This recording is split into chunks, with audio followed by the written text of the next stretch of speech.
Hello friends, स्वागत है आप सभी का आपके अपने यूट्यूब चैनल स्टडी विद सुमन में। जैसा कि आप देख रहे हैं, ये है मेरा क्वेश्चन पेपर जो कि बुकलेट नंबर आई है। फरवरी वाला पेपर है जो कि फरवरी में 8 फरवरी को हुआ था। 2026 का क्वेश्चन पेपर है ये, ठीक है, 2026 का है।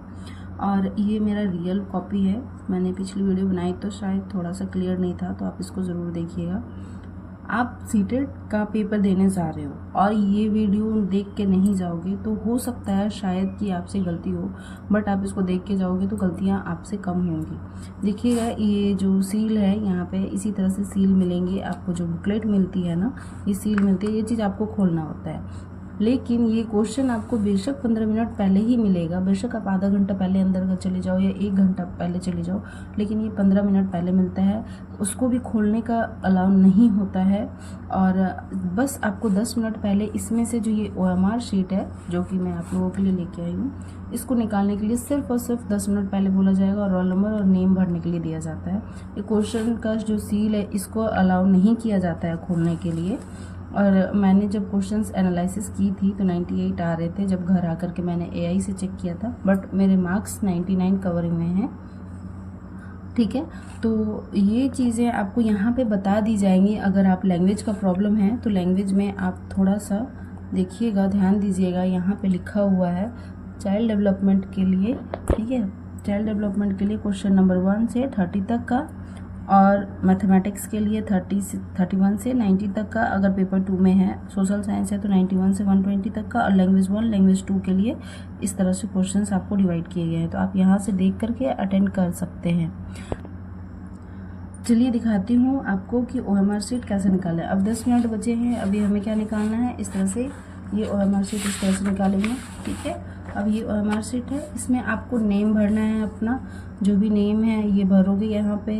और कुछ बुकलेट नंबर्स होती हैं, ये इस तरह से वहाँ पे भी रहेंगे। यहाँ पे नंबर्स भरने हैं, आपके रोल नंबर जो आपके एडमिट कार्ड में रहेंगे उसको भरना है, उसको भरना है, ठीक है। जैसे कि मान लो आपका रोल नंबर है 6832 और इधर में लगा दिया 1, तो इस तरह से 1 6832 और यहाँ पे आ गया 7 सपोज, ठीक है। इस तरह से आपको रोल नंबर भरने हैं। अभी आप इस रोल नंबर को कोशिश करिएगा इसमें फिल करने का। तो मेरे से गलती यहाँ पे ये हुआ था कि जैसे ये 1 है तो मुझे लगा कि 1 पहले रो में तो 1 ही होगा, मैंने ध्यान नहीं दिया और मैं गलती से पहला रो इस तरह से ऑटोमेटिकली फिल कर दिया। इस तरह से ऑटोमेटिकली मैंने इतना ध्यान नहीं दिया कि ये 0 है। देखिए आप 0 है, दिख रहे हैं आपको, ये 0 है, ये 1 है, यहाँ पे 2 है, यहाँ पे 3 है।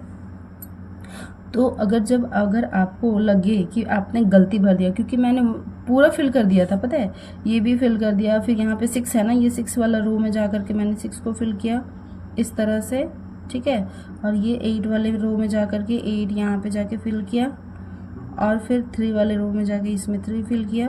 क्योंकि मैं गलती भर चुकी हूँ, अभी तक मुझे पता नहीं है मैंने गलती भरा है, ठीक है। अब ये 2 को अच्छे से फिल करना है। आपको पता है कि इस तरह से हमें इंस्ट्रक्शन दिया हुआ है और ये सारी चीज़ें हमें नहीं करनी है, हमें ये करनी है। हमें टिक आउट नहीं करना है, हमें क्रॉस नहीं लगाना है, हमें डॉट दे के नहीं छोड़ना है, हमें आधा फिल नहीं करना है, इस तरह से फिल नहीं करना है, हमें पूरा फिल करना है। 1 लास्ट जो 7 था मैंने इस तरह से फिल कर लिया, ठीक है, पूरा कंप्लीट। ना बाहर निकलना चाहिए ना थोड़ा सा भी अंदर निकलना चाहिए। इस तरह से आपको प्रैक्टिस घर पे करके जाना है, क्योंकि अब मैंने ये गलत भरा है। फिर मेरे को ध्यान में आया जब दूसरा वाला, जब ये रोल नंबर फिल, इसमें रोल कोड वगैरह बुकलेट नंबर फिल करना होता है। बुकलेट नंबर जो आपका बुक, जैसे ये वाली बुकलेट नंबर है ना, ये बुकलेट नंबर आपको भरने के लिए बोला जाएगा, ठीक है।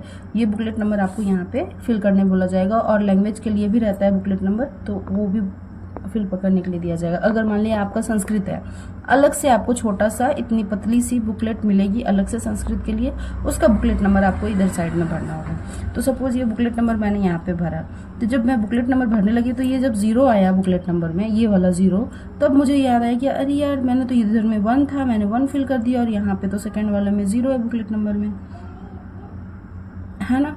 जब ये यहाँ पे 4 और 0 और 1 आया तो मुझे पता चला यहाँ पे कि ये तो 0 है। अभी 1 यहाँ पे फिर से आया अगेन, तो 1 मैंने यहाँ पे सेकेंड रो में फिल किया। तब मुझे ध्यान में आया कि मैंने इस वाले रो में 1 को फर्स्ट रो में फिल कर दिया। तो अब मैं क्या करूँ, तो मैंने एक चौक ली थी, चौक को मैंने थोड़ा सा यहाँ पे डॉट किया था, जिससे कि वो हाईलाइट हो गया, मतलब हाइड हो गया था।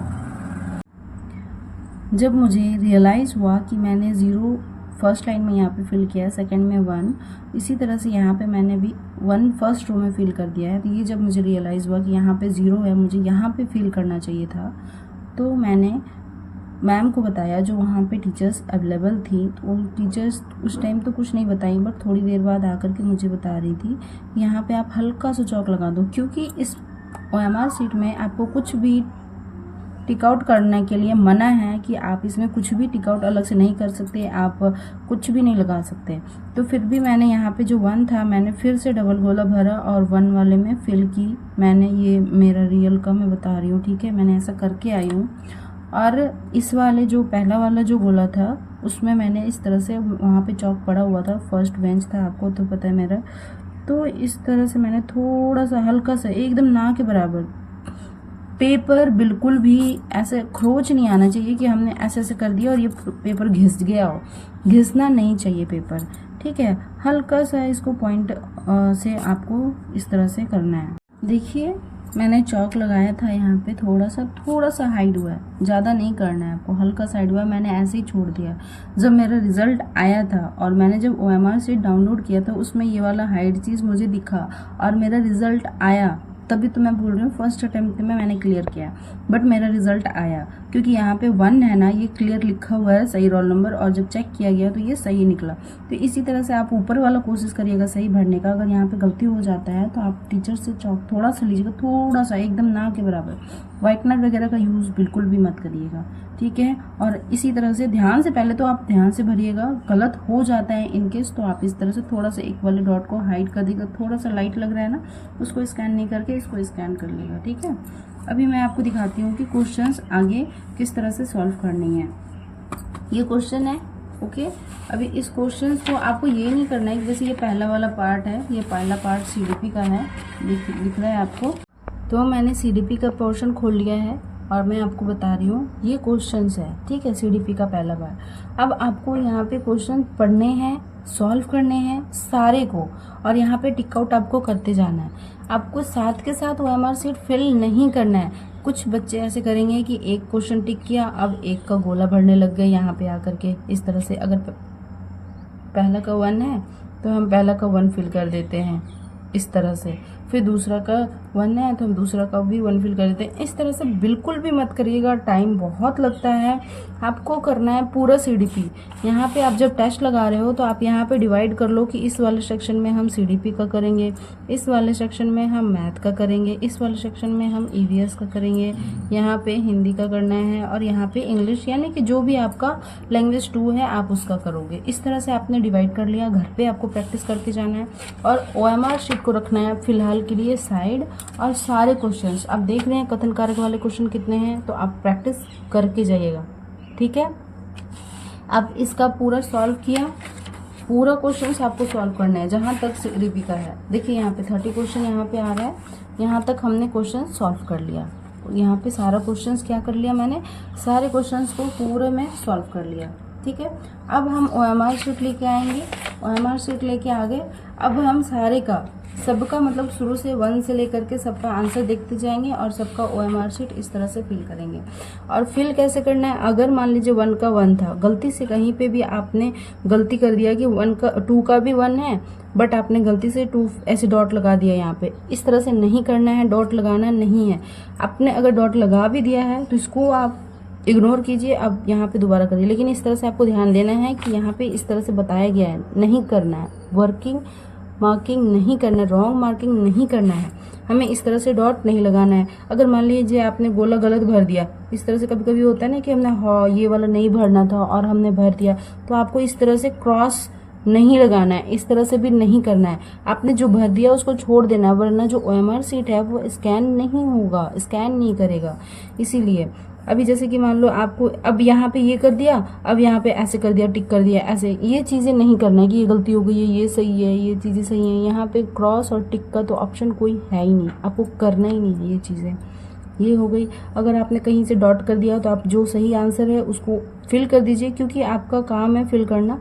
बट ये वाला जो है, हो सकता है इस वाले क्वेश्चन का आपको आंसर्स का मार्क्स ना मिले, इसको आप हाइड करके रखिए, क्योंकि आपने इसमें 2 गोले भर चुके हैं, एक टिक ये बिंदु डाल दिया है, एक सर्कल कर दिया है, तो आपको ऐसा नहीं करना है। इसीलिए मैं आपको बोल रही हूँ घर पे प्रैक्टिस करके जाइए, वरना बहुत दिक्कत होती है, और इतनी दिक्कत होगी कि वहाँ पे आप फिल करने में दिक्कत आएगी। फिर जब मान लो कि आपने पूरा गलत भर दिया, अगर मान लो 5th वाला का क्वेश्चन डी था और आपने पूरा ए को फिल कर दिया, बाद में पता चला कि नहीं अब डी होगा, अब कुछ नहीं हो सकता, आप क्वेश्चन को छोड़ ही दो। वैसे भी आप डी फिल करोगे, वैसे भी आपका इसका मार्क्स नहीं मिलना है, और ऐसे भी आपको नहीं मिलना है। तो इससे अच्छा जो है उसको वैसे ही रहने दो, दोबारा डबल फिल करके अपना टाइम वेस्ट मत करो, कोई और क्वेश्चन अटेंड कर लो, ठीक है। इसी तरह से आपको पूरा टाइम मैनेजमेंट का प्रैक्टिस करना है। जब आप घर पे प्रैक्टिस करते हो तो सीडीपी में कितने मार्क्स आ रहे हैं आप यहाँ पे ब्रैकेट में ज़रूर लिखिए, मैथ्स में कितने मार्क्स आ रहे हैं उसको यहाँ पे ज़रूर लिखिए, ईवीएस में कितने आ रहे हैं उसको भी ज़रूर लिखिए, और हिंदी में कितने आ रहे हैं उसको भी ज़रूर लिखिएगा, और इंग्लिश का भी। इस तरह से जब आपको आएंगे, पता चल जाएगा कि आप कितना ला रहे हैं मार्क्स। फिर यहाँ पे आप टाइम लिखिए कि आपने कितना टाइम लगाया है क्वेश्चंस को सॉल्व करने के लिए। इस जो भी OMR शीट था, इसको पूरा सॉल्व करने में आपने कितना समय लगाया है, ठीक है। और ये जो मेरा क्वेश्चंस है, आप कोशिश कीजिएगा PYQ से प्रैक्टिस करने का, जैसे कि PYQ प्लस में OMR शीट, इसी से प्रैक्टिस कीजिए। आपका ये वाला जो गलती होने के चांसेस है ये बहुत कम होंगे, और ये वाली गलतियाँ आप बिल्कुल भी नहीं करिएगा आप, ठीक है। तो आपने देखा ना, इसी तरह से हमें फिल करना है। और ये सीडीपी का जब कंप्लीट हो जाता है सही, फिर आपको मैथ्स वाला पहले क्वेश्चन अटेंड करना है, उसके बाद आपको MR शीट में फिल करना है। ये सब चीज़ें हम घर पे प्रैक्टिस करने के लिए लिख रहे हैं, वहाँ पे एग्जाम में नहीं लिखना है आपको इन सब चीज़ों को, ठीक है। और इन सारे को प्रैक्टिस जब आप कंप्लीट कर लो, EVS का पूरा क्वेश्चन सॉल्व कर लो, उसके बाद ही OMR शीट फिल करने की कोशिश करिएगा, और उसके बाद ही भरिएगा, ठीक है। अगर आपको कोई दिक्कत आता है, कोई परेशानी होती है, तो आप मुझे कमेंट कीजिए, मैं आपको हेल्प करने के लिए हूँ यहाँ पे। ओके, मिलते हैं अगली वीडियो में। आज के लिए बस इतना ही। Thank you.